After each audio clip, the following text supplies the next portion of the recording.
We have 3.5 months left until the year 2026.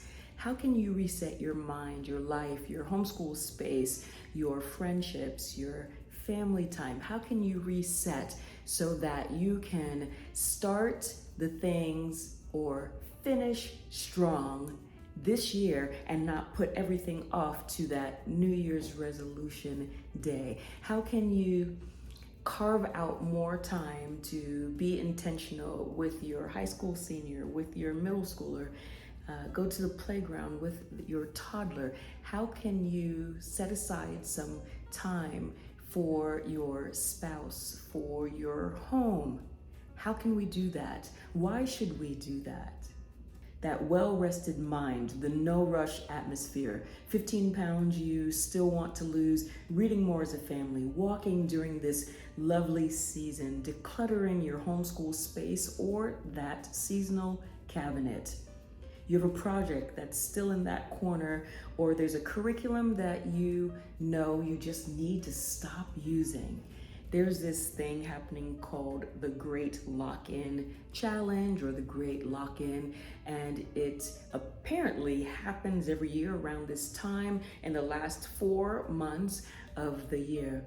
And I thought to myself that that's interesting. That is what I am been trying to do these last few weeks, this last month or even two, is locking in and just getting things done. Like no excuses, right? No excuse, so that there is progress.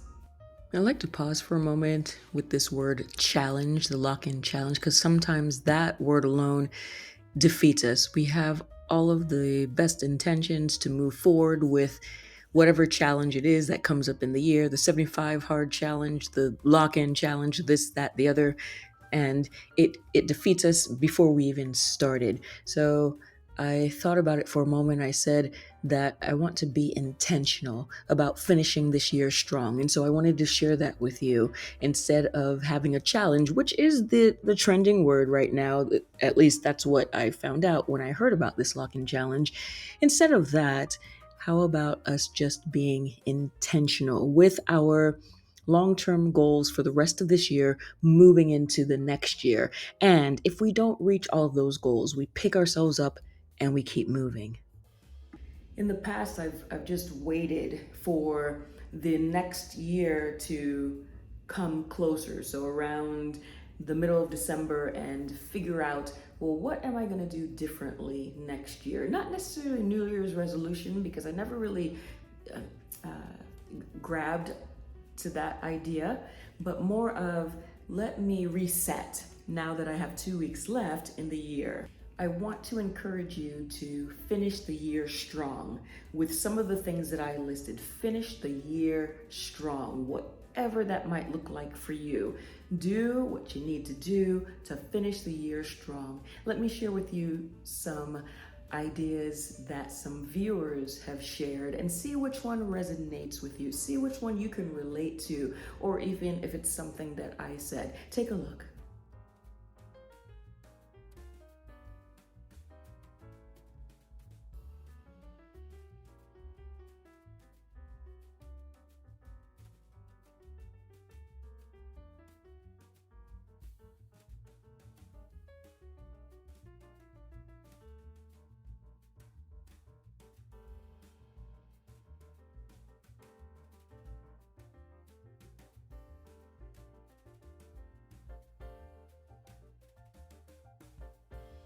So I jotted a few things down that I want to share with you that I am going to be intentional about doing, as well as it might give you some ideas. And then there's also a few ideas in there that I plugged in that you can think about. The first one is to just simply be intentional and don't waste time. Life is too short. It's too short. So I want to be intentional with my time. And if I have to say no to things, I'm going to have to say no to some things so that I can make sure that whatever's on my priority list gets the attention that it needs. I need to also make sure that I'm not wasting time during the homeschool day. We can get distracted. Even as homeschool moms, we can get distracted. And so staying on task, not being so rigid, but staying on task so that we get the things done that we need to get done. So one example is I have a bin of homeschooling papers that I need to continue to file. I have filed most of them, but it's still sitting there. And it's been sitting there for over a month now. I need to get that done.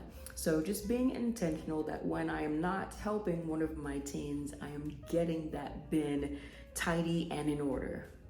My personal home education space needs a lift and I need to get that done. I need to lock in, like the teens are saying, and get that done.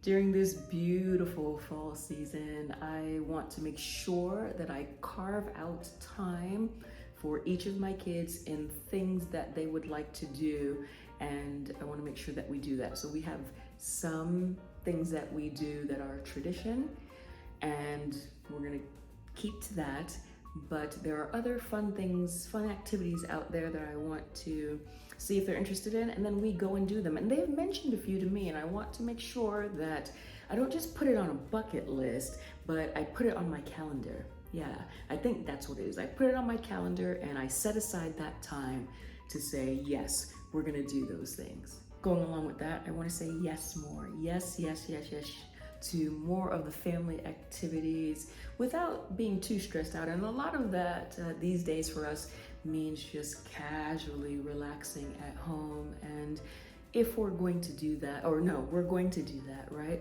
I want to kind of set the tone and get the charcuterie board out and make it fall and festive, autumn and festive, or next winter festive, and watch the movie or read the book in a cozy atmosphere. Just want to get all of that together.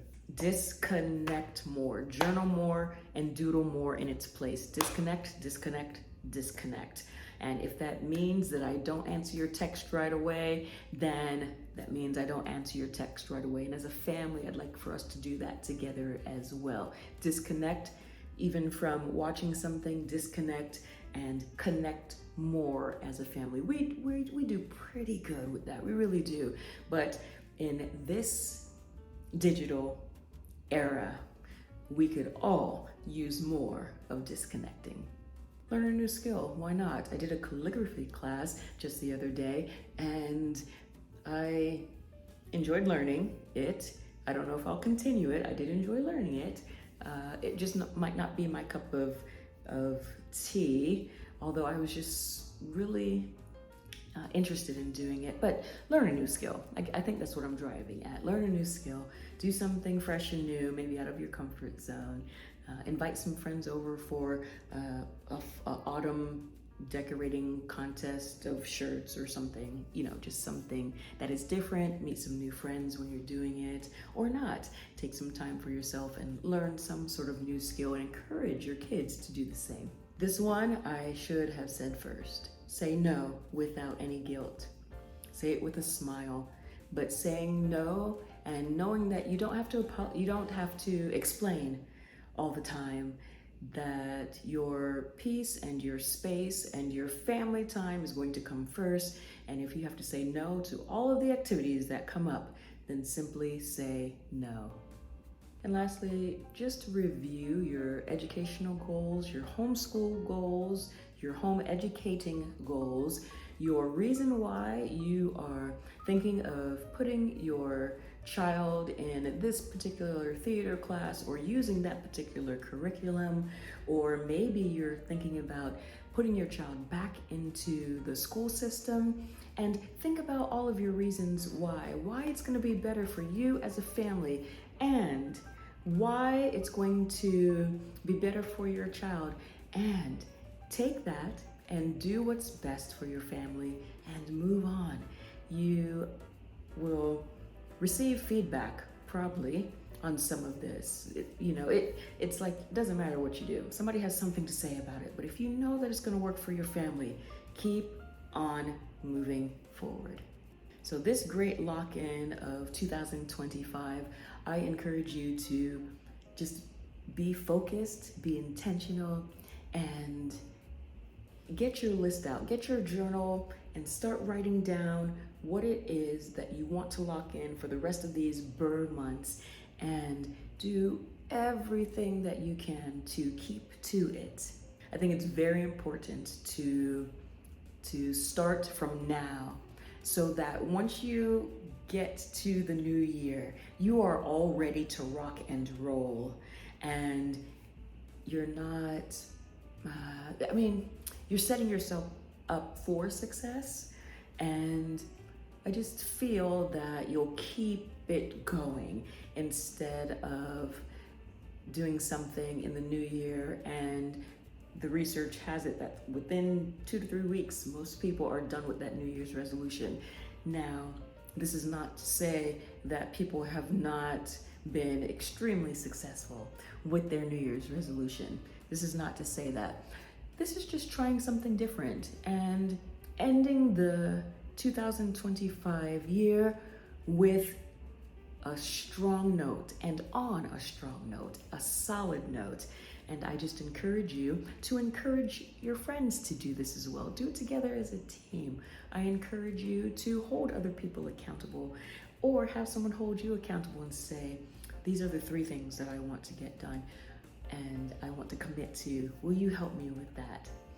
If any of this resonates with you, let me know below, and you might just like this next video, so be sure to tune into that. We'll see you in the next one.